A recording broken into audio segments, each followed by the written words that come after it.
Welcome to the Mundus Fractura Lore Guide. This week on Lore Guide, we will take a look at the god Stjarna. Of all the deities in the pantheon of Mundus, none feature so prominently and in so many variations as those associated with the planet's colossal blue star. It is worshipped in a few different ways. Firstly, as a celestial body. Second, as a host of anthropomorphic avatars. Third, in other, more abstract concepts. Before I commence, let me state the following, as we will be treading into what could be considered delicate subject matter. Let it be known that the following information has been presented for educational purposes only. We here at T.T.R.P.G, though not worshippers of any of the gods of Mundus, respect the right of the sentient races of Mundus to worship as they choose. We will attempt to present this subject matter in a fair, respectful, and reverent manner. No facts, names, or concepts are presented with the intent to denigrate. In a direct address to the deities in the lore guide to follow, if you feel we have offended, we humbly and respectfully would request a chance to atone prior to any retribution. Please feel free to contact us directly. Please don't smote us. With that in mind, I would like to open with a point of etiquette.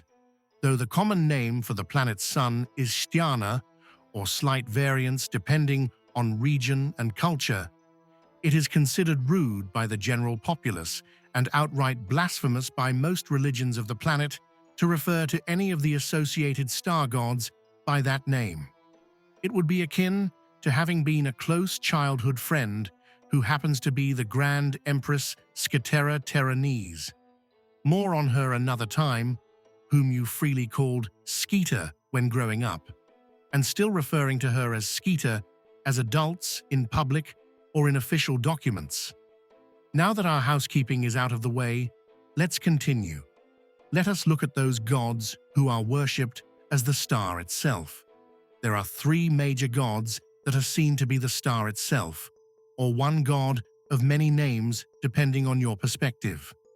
One of the most venerated deities on the planet, regardless of species, and especially by the greater worshipping population of the Western Vale, is the god Himin-Eldur, an old elvish name passed down over the eons that means sky fire.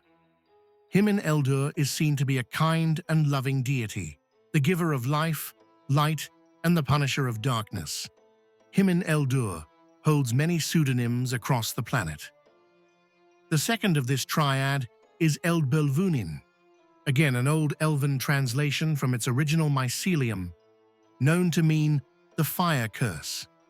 The vast majority of Mundus Infra see Eldbelvunin as an evil god, a blinder of eyes, a burner of flesh, and the great dehydrator, though some understand that the planet would die without a star.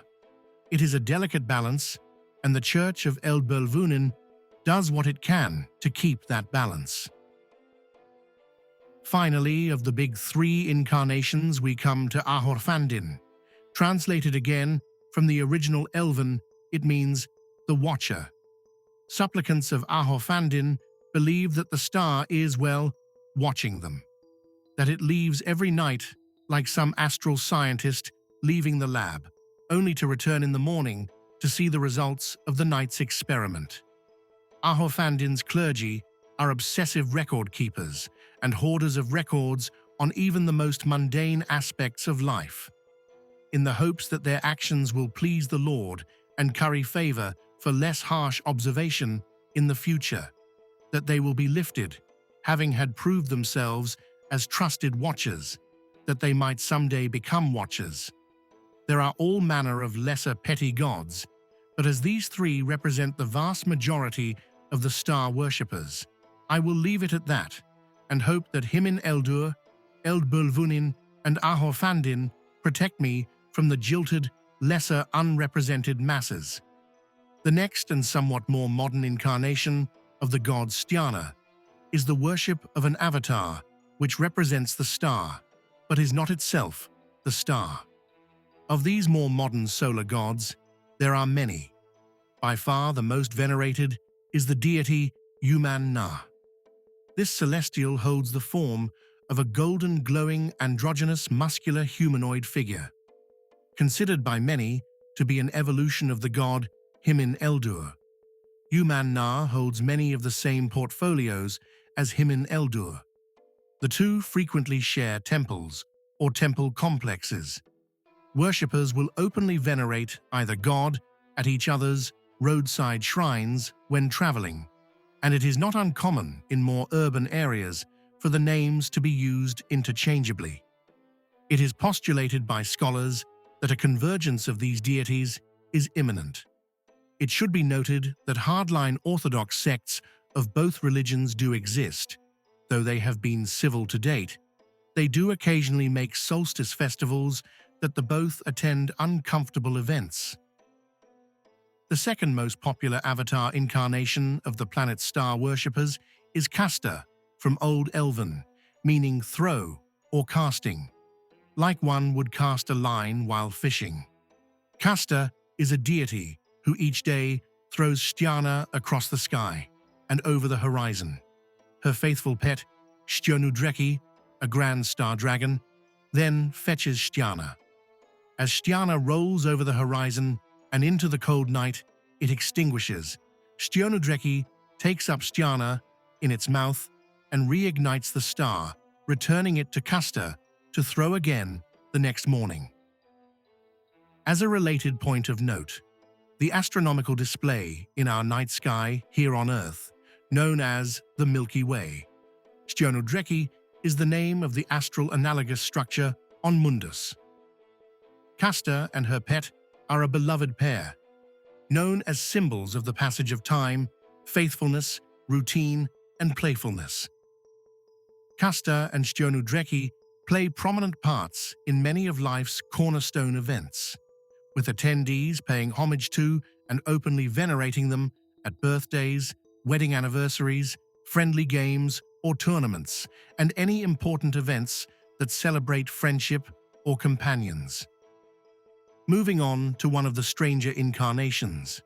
From the coastal regions of the Great Ocean, known as Mundus Enderlaust, a topic I will dive into another time. We have the gods. Frista, translated from Elven, it means freeze and boil. This mythos comes from the communities of both the coastal land-dwelling and aquatic elves. They believe that this multifaceted god, of both light and dark, is trying to first boil or steam them, so that Frista may feast upon the delectable cooked elven flesh, a bit of an elven surf and turf. But at the same time, this god is mercurial, and though a savory salt-boiled elf would be delicious, a sweet creamy melt in your mouth frozen elf would be a treat, like a delicious frozen grape with pointy ears. As Frista can never settle on a decision, the world never gets too hot or too cold. Frista is venerated less for what it stands for and more as a lesson to commit to a choice. That is all for this time. I hope you have enjoyed this episode. Stay tuned for future lore guide shorts, and thank you for listening. Goodbye for now.